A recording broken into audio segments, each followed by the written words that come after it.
This is the quiz master.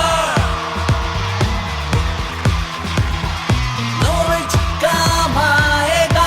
This is the quiz master. Kam aayega. This is the quiz master. Erode east எலெக்ஷனில் update என்னென்று தான் எதிர்பார்த்துட்டு இருக்கோம். இந்த தேர்தலை எப்படி எதிர்கொள்கிறது என்பது குறித்து நமக்கு பிரத்யேகமாக சில தகவல்கள் கிடைக்கும். அந்த தொகுதிகளை சுட்டிக்காட்டிய எடப்பாடி என்ன சொல்லியிருக்காரு அவங்க காரர்ஸ்கிட்டனா, அந்த வாக்காளர்கள் ரொம்ப முக்கியம். இந்த மாதிரி யாராவது படியேறாமல் கீழே நின்று டாட்டா காட்டினீங்கன்னு எனக்கு தெரிஞ்சிச்சு. எல்லாரோட மனசில் என்ன நினப்பு இருக்குது தெரியுமா? எப்படி ஆளுங்கட்சியை மீறி எதிர்கட்சி ஜெயிச்சிடும். ஃபோன் நம்பர் ஒருத்தர் ஃபோன் நம்பர் இல்லைன்னு சொன்னோன்னே ஃபோன் நம்பர் இருந்தால் பேரை கொடுங்க, ஃபோன் நம்பர் இருக்க பேரை கொடுங்க, இந்த பேர் வேண்டாம். திமுகவோ அதிமுகவோ யார் இந்த வாக்காளர்களுக்கு பணம் கொடுக்கறத தொடங்கி வச்சாங்கன்னு தெரியாது. இன்றைக்கி ரெண்டு கட்சியுமே வாக்காளர்களுக்கு பணம் கொடுக்கறதுல எக்ஸ்பர்ட். மக்களுக்கு கொண்டாட்டம். ஈரோடு பகுதி மக்களை சந்தித்த போது ஸோ அந்த பகுதி மக்கள்கிட்ட சில பேர்கிட்ட பேசும்போது என்ன சொல்கிறாங்கன்னா, நிறைய சிக்கல்கள் எல்லா தொகுதியிலும் இருப்பது போன்ற சிக்கல்கள். இதெல்லாம் காரணமாக இதெல்லாம் இந்த பக்கம் ஏடிஎம்கே சைடுக்கு பார்த்தீங்கன்னா பலத்த உற்சாகத்தை தந்திருக்கிறது. முதல்வருக்கு இந்த மாதிரி ஒரு விஷயம் நடக்கிறது தெரியாமல் இருந்தாலும் தப்பு, தெரிஞ்ச அமைதியாக இருந்தாலும் கூடுதல் தப்பு. ஜோசியம் சொல்கிற மாதிரி இந்த கட்சி ஜெயிக்கும் அந்த கட்சி ஜெயிக்கும்லாம் நாம் சொல்லப்போவதில்லை. இதெல்லாம் இஷ்யூ நான் நம்புகிறேன், உறுதியாக நம்புகிறேன். மக்கள் நல்ல முடிவை எடுப்பார்கள். இல்லை மக்கள் ஏடிஎம்கே டிஎம்கே கவர்மெண்ட்டு நல்ல சிறப்பான ஆட்சி தந்து நீங்கள் அவளோட என்ன எதிர்பார்ப்பீங்கன்னு எனக்கு தெரியும். ஈரோடு ஈஸ்ட் எலெக்ஷனில் அப்டேட் என்னென்று தான் எதிர்பார்த்துட்ருப்பீங்க, சொல்கிறேன். ரொம்ப எக்ஸ்க்ளூசிவான ஏடிஎம்கே கேம்ப்பு இந்த தேர்தலை எப்படி எதிர்கொள்கிறது என்பது குறித்து நமக்கு பிரத்யேகமாக சில தகவல்கள் கிடைத்தன. காங்கிரஸ் அண்ட் டிஎம்கே இந்த தேர்தலை சீரியஸாக எடுத்துக்கிறாங்களோ இல்லையோ, எடப்பாடி பழனிசாமி இந்த தேர்தலை ரொம்ப சீரியஸாக எடுத்துக்கிறாரு.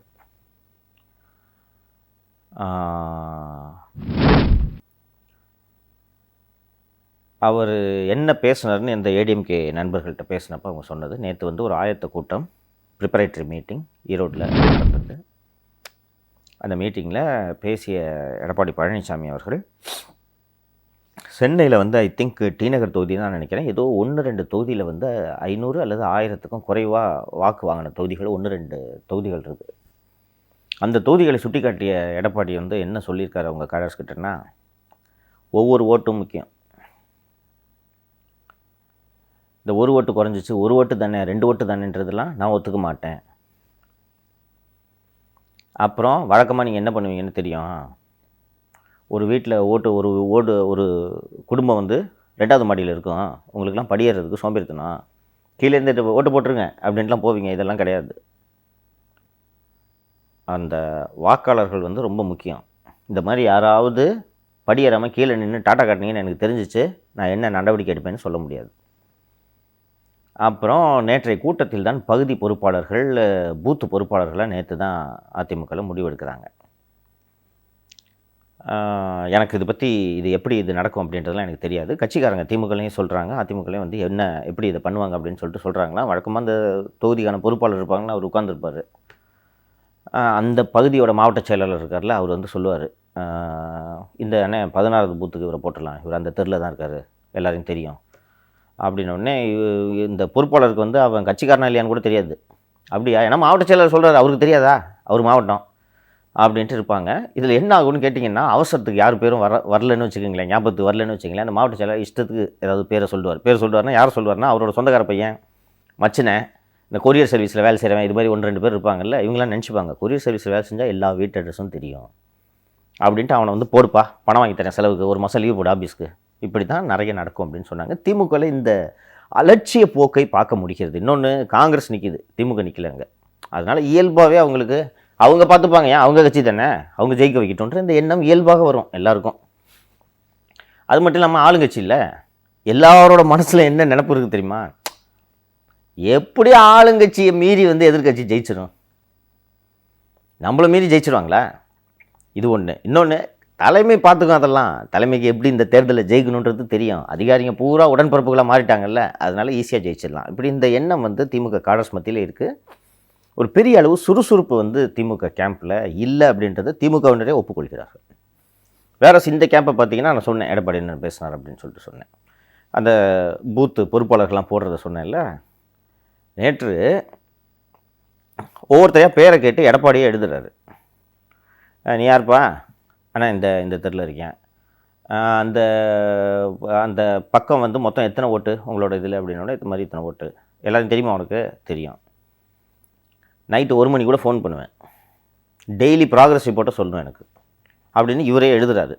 அவர் ஒரு முன்னாள் முதல்வர் இல்லையா, கட்சி தலைவர். பக்கத்தில் இருக்கவங்க அண்ணே நான் எழுதுறேன் அப்படின்னு சொல்லிட்டு சொல்லும்போது வேணாம் எழுதுனா தான் எனக்கு பேர் ஞாபகம் இருக்கும், நீங்கள் போங்க டைப் அடிக்கலாம் அப்புறம் அடிச்சுக்கலாம், நானே எழுதுறேன் அப்படின்ட்டு இந்த மொத்த பொறுப்பாளர்களையும் பேரெல்லாம் கேட்டு எழுதியிருக்காரு.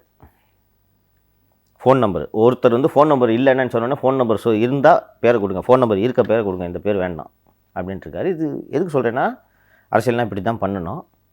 எதுக்கு இதை சொல்கிறேன்னா, அந்த தேர்தலை ஈரோடு கிழக்கு இடைத்தேர்தலை அவங்க எவ்வளோ சீரியஸாக எடுத்துக்கிறாங்கன்றதை நம்ம பார்க்கணும். ஒரு லைட்டு ஆளுங்கட்சி தான் ஜெயிக்கும் அப்படின்ட்டு அவங்க நினைக்கல, ஜெயிச்சு காட்டுறோம் அப்படின்ற மாதிரி சொல்கிறாங்க. நாங்கள் ஒரு மூத்த அரசியல் தலைவரை சந்தித்து பேசினேன், ஏடிஎம்கே லீடர் வந்து சந்தித்து, என்னங்க இவ்வளோ இதாக இருக்கீங்க, உங்களோட பணபலத்தெல்லாம் நீங்கள் மேட்ச் பண்ண முடியுமா அப்படின்னு சொல்லிட்டு நான் கேட்டப்போ, தம்பி உங்களுக்கு நீங்கள் பிறக்கிறதுக்கு முன்னாடி நடந்த வரலாறுன்னு நினைக்கிறேன் நான், நீங்கள் பிறந்திருப்பீங்க, சின்ன பையனாக இருப்பீங்க. திண்டுக்கல்லில் ஆளுங்கட்சியை எதிர்த்து அதிமுக வேட்பாளர், ஒரு இளம் கட்சியோட வேட்பாளர் தோற்கடித்த வரலாறு இருக்குது தம்பி எங்கள் கட்சிக்கு.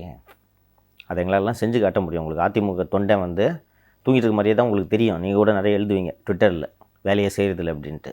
தேர்தலில் வந்துச்சுன்னா ஏன் அதிமுகரன் எப்படி வேலை பார்க்குறான்றதை நீங்கள் பார்ப்பீங்க தம்பி அப்படின்னாரு. நான் சரி ஏதோ கொஞ்சம் ஒரு தற்பெருமைக்காக சொல்கிறாரோ அப்படின்ட்டு நான் நினச்சேன். பட் அந்த கேடர்ஸை பார்க்கும்போது ஐ ஃபெல்ட் இவங்க வேகமாக வேலை செய்ய போகிறாங்க அப்படின்ட்டு. அந்த எடப்பாடி வந்து அந்த கூட்டத்தில் சொன்னது, கூடுதலாக சொன்ன தகவல் என்னென்னு பார்த்தீங்கன்னா, ஒவ்வொருத்தட்டையும் அந்த ஒவ்வொரு லீடராக பேசுகிறாரு. நேற்று வந்து ஒரு செங்கோட்டையன் ஒரு 2-3 லீடர் பெரிய லீடர் வந்திருந்தாங்க. மற்றவங்ககிட்டலாம் ஒரு ஃபோனில் பேசுகிறார் எடப்பாடி. ஆமாங்க, நீங்கள் எத்தனை பேரை கூட்டிகிட்டு வர்றீங்க, கூட்டிகிட்டு வந்துடுங்க. இந்த பாருங்கள், பணக்காரனாக கூட்டிகிட்டு வராதீங்க. அவர் சொல்கிறது, வேலை செய்கிறதுக்கு, ஈரோட்டில் வேலை செய்கிறதுக்கு பணக்காரனாக கூப்பிட்டு வராதீங்க. பணக்காரன் வந்தானா ஏசி ரூமில் படுத்துக்கிட்டு இல்லை ஏசி காரில் படுத்து தூங்கிட்டு இருப்பான், ஃபீல்டுக்கு போக மாட்டான். நான் எப்போ வரேனோ அந்த நேரம் வந்து தலை காமிச்சிட்டு அண்ணே வணக்கண்ணே அப்படின்னு சொல்லிட்டு போயிடுவான். அந்த மாதிரி ஆள்லாம் வேணாம், கட்சிக்காரனா கட்சிக்கு உழைக்கிறவனா பார்த்துட்டுவாங்க அப்படின்றது சொல்கிறாரு. வெளிப்படையாக சொல்லணுன்னா, திமுகவோ அதிமுகவோ யார் வந்து இந்த வாக்காளர்களுக்கு பணம் கொடுக்கறத தொடங்கி வச்சாங்கன்னு தெரியாது. இன்றைக்கி 2 கட்சியுமே வாக்காளர்களுக்கு பணம் கொடுக்கறதுல எக்ஸ்பர்ட், அதை ஒத்துக்கிட்டு தான் ஆகணும். ஆர்கே நகரில் எல்லாம் வந்து ஏடிஎம்கே விநியோகம் பண்ண பணம் இருக்குது, போலீஸ் ஜீப்பில் இதில் அதில்னு பண்ணாங்க. இன்னொன்று எதிர்கட்சியாக இருந்தாலும் பணத்தை எப்படி கொண்டு போய் சேர்க்கணும் அப்படின்ட்டு தெரியும். இன்னொன்று Kongu is an urban area, அது ஈரோடு ஈஸ்ட் ஒரு அர்பன் ஏரியா, தொழில் நடக்கக்கூடிய ஏரியா. அதனால் they will not find it any difficulty. 2 பார்ட்டியும் சொல்கிறேன் நான், அதெல்லாம் கொடுப்பாங்க. மக்களுக்கு கொண்டாட்டம், ஈரோடு பகுதி மக்களை சந்தித்த போது மக்களுக்கு கொண்டாட்டம். அந்த தொகுதியில் ஏராளமான சிக்கல்களை திமுக எதிர்கொள்ளும். அந்த தொகுதியில் வந்து கடந்த முறை 2021 சட்டப்பேரவை தேர்தலில் நின்று ஈவிகேஎஸ் அவர்களின் மகன் திரு ஈவேரா அவர்களிடம் சொற்ப வாக்கு வித்தியாசத்தில், ஒரு 8000 வாக்கு வித்தியாசத்தில் தோல்வியுற்றவர் திரு யுவராஜ். அவர் அந்த ஏரியாவில் ரொம்ப பாப்புலராக இருக்கார். அவருக்கு இந்த முறை சீட்டு கொடுக்கல, ஏன்னா அவர் தமிழ் மாநில காங்கிரஸை சேர்ந்தவர். அதிமுக இந்த சீட்டை எடுத்துக்கிறதுனால அவருக்கு வந்து சீட்டு கொடுக்கல. இப்போ அவர் வந்து அக்ரெசிவாக இறங்கி அதிமுகவுக்காக வேலை செய்து கொண்டிருக்கிறார். ஸோ அந்த பகுதி மக்கள்கிட்ட சில பேர்கிட்ட பேசும்போது என்ன சொல்கிறாங்கன்னா, நிறைய சிக்கல்கள் எல்லா தொகுதியிலும் இருப்பது போன்ற சிக்கல்கள் ஏராளமாக இருந்தாலும், இந்த ஈரோடு மாவட்டம், அந்த கொங்கு பெல்ட்டை பொறுத்த வரைக்கும் நெசவு தொழில் கடுமையாக அடி வாங்கியிருக்கிறது. இந்த அரசு வந்தவுடனே நாங்கள் எதுவுமே பண்ண மாட்டோம், அதாவது எந்த கட்டணத்தையும் உயர்த்த மாட்டோம் என்று வாக்குறுதி அளித்து விட்டு ஆட்சிக்கு வந்த அரசு மின் கட்டணத்தை பல மடங்கு உயர்த்தியிருக்கிறது. அந்த நெசவாளர்களுக்கு, குறிப்பாக இந்த பவர்லூம் பயன்படுத்தக்கூடிய நெசவாளர்களுக்கு ஒரு செப்பரேட் ரேட்டு வச்சுருக்காங்க. ஒரு 750 யூனிட் வந்து ஃப்ரீ சார்ஜ் இல்லை, அந்த 750க்கு மேலே எவ்வளோ போனாலும் சார்ஜ் பண்ணுறாங்க. அது ஒரு லெங்க்த்தாக ஒவ்வொருக்கும் ப்ரொபோர்ஷனேட்டாக எவ்வளோ போகுது அப்படின்னு சொல்லிட்டு அந்த கேல்குலேஷன்லாம் என்கிட்ட சொன்னாங்க. அண்டு எவ்வளோ ஏறி இருக்குன்னு கேட்டிங்கன்னா, ஆவரேஜ் காஸ்ட்டு பார்த்தப்போ ரூபா 38 காசோ 48 காசோ ஒரு யூனிட்டுக்கு ஏறி இருக்கு. அவங்க என்ன சொல்கிறாங்கன்னா, இந்த பாருங்கள், நாங்கள் நெசவாளர்கள் என்ன பண்ணுறோன்னா, எங்களுக்கு நூல் வரும், நூலை வந்து சொல்கிற டிசைனில் நாங்கள் நெஞ்சு கொடுப்போம், இதான் எங்கள் வேலை. இதில் நிறைய ப்ராசஸ், துணியில் நிறைய ப்ராசஸ் இருக்குது. அந்த பஞ்சு இருக்குது, அந்த பஞ்சை வந்து நூலாக்கணும், அதுக்கப்புறம் டையிங், கேஜிங்னு 2-3 ப்ராசஸ் இருக்குது, அதெல்லாம் பண்ணணும். அது பண்ணி முடித்தவுடனே தான் நெய்யறதுக்கு கிட்ட வருது நாங்கள் கிட்டத்தட்ட கூலி எங்களுக்கு ரா மெட்டீரியல் கொடுக்குறாங்க, நாங்கள் நெஞ்சு கொடுக்குறோம், இதற்கான கூலியை நாங்கள் வாங்கிக் கொள்கிறோம். அண்டு கடந்த ஆண்டு தான் மாவட்ட ஆட்சியர்கள் மூத்த அதிகாரிகள் தலைமையில் பேச்சுவார்த்தை நடந்து எங்களுக்கான கூலி, இந்த நெசவாளிகளுக்கான கூலி இருக்குல்ல, நெய்பவர்களுக்கான கூலி, அந்த நெய்பவர்களுக்கான கூலி வந்து 12% அரசாங்கம் ஏற்றி கொடுத்துருக்காங்க இந்த கவர்மெண்ட் வந்தோடனே. 12 16 ஐம் நாட் ஷூர், 16 தான் நினைக்கிறேன், 16% உயர்த்தப்பட்டிருக்கிறது. ஆனால் மின் கட்டணம் 32% உயர்ந்திருக்கு. நான் 32% குத்து மதிப்பாக சொல்லாதீங்க என்ன அப்படின்னு சொல்லிட்டு நான் கேட்டேன். இல்லைங்க இந்த பாருங்கள் ஒர்க் அவுட் பண்ணி காட்டுறேன்னு சொல்லிட்டு ஒரு பெரிய டேபிள் காலத்தில் ஒர்க் அவுட் பண்ணி கொடுத்தாரு. இந்த விலை உயர்வின் காரணமாக, இந்த மின்கட்டண உயர்வு இருக்கு இல்லைங்களா, இந்த மின்கட்டண உயர்வின் காரணமாக இவர்கள் கடுமையான நெருக்கடிக்கு ஆளாகிறார்கள். குறிப்பாக அந்த எக்ஸாக்டாக அமௌண்ட் சொல்கிறேன். இதற்கு முன்பு ஆவரேஜ் ஒரு யூனிட்டுக்கு ஆவரேஜான ரேட்டு நான் வந்து சொல்கிறேன். ஒரு யூனிட்டுக்கு ஆவரேஜான ரேட்டு வந்து இதுக்கு முன்னாடி கட்டண உயர்வுக்கு முன்பாக ₹4.40 ஒரு யூனிட்டுக்கு சார்ஜ் ஆகிட்டு இருந்திருக்கு. நான் சொல்கிறது ஆவரேஜ், சராசரி. புதிய சராசரியாக ₹5.78 வந்து இன்றைக்கி கூடுதலாக அவர்கள் செலுத்த வேண்டியிருக்குது. கிட்டத்தட்ட ₹1.38 நெசவாளி செலுத்துகிறாங்க. நான் அவங்ககிட்ட ஆர்கியூ பண்ணேன். நான் ஏங்க டான்ஜெட்கோ நஷ்டத்தில் போடுது, அப்புறம் நீங்கள் உங்களுக்கு கம்மி காசுலேயே கொடுத்துக்கிட்டு இருந்தால் அப்புறம் கவர்மெண்ட் என்ன தாங்க பண்ணோம் அப்படின்னு சொல்லிட்டு கேட்டவுடனே, சரி சார் நீங்கள் மின்வாரியத்தை வாழ வச்சுக்கோங்க, எங்களை சாகடிச்சிருங்க அப்படின்னு சொல்லிட்டு 5000 லூம்ஸ், 5000 தறிகள் விற்பனை செய்யப்பட்டு விட்டன. 3000 தறி ஸ்கிராப்புக்கு போட்டாங்க. ஸ்கிராப்னா தெரியும்ல, பழைய சாமானுக்கு போடுவோம்ல, அது மாதிரி ஸ்கிராப்புக்கு போட்டுட்டாங்க. இதுதான் இன்றைக்கி நிலைமைன்னு சொன்னாங்க. இந்த பிரச்சனைகள் எல்லாம் இந்த தேர்தலில் கடுமையாக எதிரொலிக்கும். இதெல்லாம் காரணமாக இதெல்லாம் வந்து இந்த பக்கம் ஏடிஎம்கே சைடுக்கு பார்த்திங்கன்னா பலத்த உற்சாகத்தை தந்திருக்கிறது. அண்டு இதற்கு முன்பு இருந்த காங்கிரஸ் எம்எல்ஏ அவர்கள் இந்த நெசவாளிகளின் பிரச்சனையை சட்டப்பேரவையில் பலமுறை பேசியிருக்கிறார். நான் சந்தித்த நபர் வந்து என்ன சொன்னார்னா, நாங்கள் சிஎம் செக்ரட்டரிஸ் திரு உதயச்சந்திரன் மற்றும் உமாநாத்தெல்லாம் பார்த்தோம், எங்களுக்கு இந்த மாதிரி கஷ்டமாக இருக்குது சார்னு சொன்னோம். இன்னொரு விஷயத்த சொல்கிறேன் கேளுங்க, அதிர்ச்சிகரமான விஷயத்த. இன்றைக்கி நாங்கள் இந்த ஈரோடு பகுதியை பொறுத்த வரைக்கும் இந்த நெசவு தொழில் இங்கே ஒரு உயிர்ப்போடு இருக்கிறது என்றால் அதற்கு காரணம் தமிழக அரசு ஆண்டுதோறும் வழங்கும் இலவச வேட்டி சேலை அப்படின்னாங்க. கிட்டத்தட்ட வந்து 1.80 கோடி வேட்டி, 1.80 கோடி சேலைகள் வந்து தமிழக அரசு இலவசமாக வழங்குகிறது. 2 சேர்த்தா ஒரு 3.5 கோடி வருதுங்களா. இந்த 3.5 கோடி துணிக்கான உத்தரவு எங்களுக்கு கிடைப்பதன் காரணமாக எங்களுக்கு பிரச்சனை இல்லாமல் ஓடிக்கிட்டு இருந்துச்சு. இந்த ஆண்டு தமிழக அரசு, குறிப்பாக ஏன் தமிழக அரசுன்னு சுற்றி வளைச்சு பேசிக்கிட்டு, ஜவுளித்துறை அமைச்சர் திரு காந்தி அவர்கள், ஜவுளித்துறை அமைச்சர் திரு காந்தி அவர்கள் இந்த ஆண்டு பொங்கல் வேட்டி சேலையெல்லாம் எதுக்கு இவங்க கிட்ட கொடுத்துக்கிட்டு நெசவாளிகள்லாம் கூலி கொடுத்துட்டு மொத்தமாக குஜராத்லேருந்து வேட்டியும் சேலையும் அங்கேருந்து வாங்கிட்டு வந்துட்டோன்னா 150 கோடியிலேருந்து 200 கோடி ரூபாய் வெயிட்டாக ஒரு அமௌண்ட்டை பார்க்கலான்னு பிளான் போட்டிருக்கார். அந்த சமயத்தில் இந்த நெசவாளர்கள் சங்கங்களின் பிரதிநிதிகள் தலைமைச் செயலகம் சென்று திரு உதயச்சந்திரன் அவர்களையும் திரு உமாநாத் அவர்களையும், 2 பேரும் முதல்வரின் செயலாளர்கள், அவங்க 2 பேரையும் போய் பார்த்துட்டு வராங்க. பார்த்துட்டு வந்தோடனே நான் பேசுகிறேங்க சிஎம்கிட்ட சொல்கிறேன்னு சொல்லியிருக்காங்க. அதற்கு பிறகு பார்த்தீங்கன்னா எந்த உத்தரவும் பிறப்பிக்கப்படவில்லை. இவங்களுக்கு தகவல் வந்துக்கிட்டே இருக்குது, இல்லைங்க குஜராத்தில் ஆர்டர் பிளேஸ் பண்ணுறதுக்கு அவங்க முடிவு எடுத்துட்டாங்கன்னு தகவல் வந்துக்கிட்டே இருக்குது. வந்தவுடனே இவங்க என்ன பண்ணுறாங்க, இது ஒன்றும் ஒரு சிஎம் செக்ரட்டரியெல்லாம் பார்த்தா ஒன்றும் சுத்தப்படாதுன்னு சொல்லிட்டு உண்ணாவிரதம் அறிவிச்சிடறாங்க. 3 இடங்களில் உண்ணாவிரதம் அறிவிக்கப்படுகிறது. முதல் நாள் ஒரு இடத்துல உண்ணாவிரதம், அடுத்த நாள் இன்னொரு இடம், அடுத்த நாள் இன்னொரு இடம். முதல் நாள் உண்ணாவிரதம் நடக்க போனோன்னா அந்த சமயம் ஈரோடில் ஏதோ ஒரு நிகழ்ச்சிக்காக முதல்வர் திரு ஸ்டாலின் அவர்கள் அங்கே போகிறாரு. இது நான் சொல்கிறது ஆகஸ்ட் செப்டம்பர் மாதம் நடக்குது. ஆகஸ்ட் செப்டம்பர் மாதம் நடக்குது. சிஎம் வராருன்னு சொன்னோன்னே அவசரமாக இல்லைங்க நீங்களே சேலை நெஞ்சு கொடுங்க அப்படின்னு சொல்லிட்டு அப்போ தான் உத்தரவு பிறப்பிக்கிறார்கள். அப்போ பார்த்தீங்கன்னா சிஎம்மோட செக்ரட்டரி, குறிப்பாக முதல்வருக்கு நெருக்கமானவராக அறியப்படுபவர் திரு உதயச்சந்திரன். உமாநாத்தும் நெருக்கமானவர் தான். அவங்க கிட்ட போய் இந்த நெசவாளர்கள் தங்கள் குறைகளை சொல்லியும் செப்டம்பர் மாதம் உண்ணாவிரத போராட்டம் நடக்கிறது வரைக்கும் இது தொடர்பாக உத்தரவுகளை வந்து முதல்வர் பிறப்பிக்கலைன்னா, ஒன்று இவங்க சொல்லலை, சொன்னாலும் அவர் நடவடிக்கை எடுக்கல. முதல்வருக்கு வந்து இந்த மாதிரி ஒரு விஷயம் நடக்கிறது தெரியாமல் இருந்தாலும் தப்பு, தெரிஞ்ச அமைதியாக இருந்தாலும் கூடுதல் தப்பு. என்னை பொறுத்த வரைக்கும் என்கிட்ட கேட்டிங்கன்னா முதல்வருக்கு இதெல்லாம் தெரியலன்ட்டு தான் நினைப்பேன். ஏன்னா இந்த செக்ரட்டரிஸ் 2 பேர் இருக்காங்களா, இவங்களுக்கு இவர்கிட்ட போய் சொல்லிட்டு பார்த்துக்கலாம் இந்த மாதிரியான எண்ணம் பல அதிகாரிகளுக்கு வந்து விட்டது. அதில் முதல்வரின் செயலாளர்கள் நான் 2 பேர் பேரை சொன்னேன்ல, இவர்களும் அடக்கம். அப்புறம் அதுக்கு பிறகு தான் வந்து இந்த இப்போ இலவச வேட்டி சேலைக்கு வந்து அரசு உத்தரவு பிறப்பிக்கிறது. அதுக்கு பிறகு வந்து நாங்கள் நெஞ்சு கொடுத்துட்டோங்க 3.5 கோடி இது சேலை மற்றும் வேட்டிகள் செஞ்சு கொடுத்தோம் அப்படின்னு சொன்னாங்க. அதில் ஏகப்பட்ட ஊழல் நடந்திருக்கு. அது பின்னாடி ஒரு நாள் பேசுவோம். ஸோ இது வந்து பார்த்திங்கன்னா, ஸோ கான்சிக்வெண்ட்டாக மின்கட்டணம் ஏறியதால் நெசவாளர்களோட கூலி வந்து போதுமான அளவு உயர்த்தப்படவில்லை.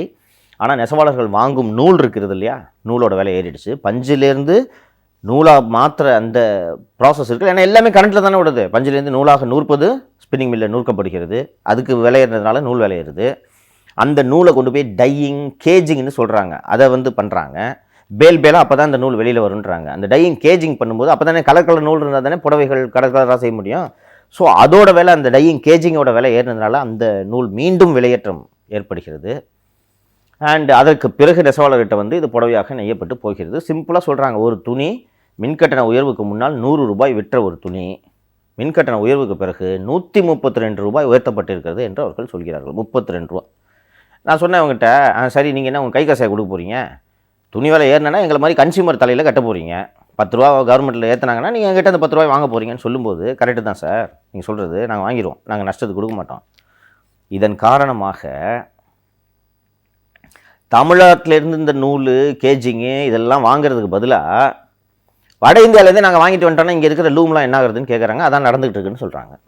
தமிழ்நாட்டில் இந்த மின்கட்டண உயர்வு காரணமாக டெக்ஸ்டைல் இண்டஸ்ட்ரியில் இருக்கிறது லாபம் இல்லைன்னு அந்த பகுதி மக்கள் முடிவெடுத்து விட்டார்கள். சரி, என்ன தாங்க பண்ணுறாங்க? ஒரு 5000 பேர் தறியை விற்றுட்டாங்க, 3000 பேர் தறியை ஸ்கிராப்புக்கு போட்டாங்கன்னு சொல்கிறீங்களே, என்ன தாங்க பிரச்சனை? அப்படி என்ன பண்ணுறாங்க அப்படின்னு கேட்கும்போது, சார் இது அர்பன் ஏரியா, நகர்ப்புற ஏரியா, இங்கே வந்து எங்களுக்கு இந்த விவசாயம்லாம் எதுவும் கிடையாது.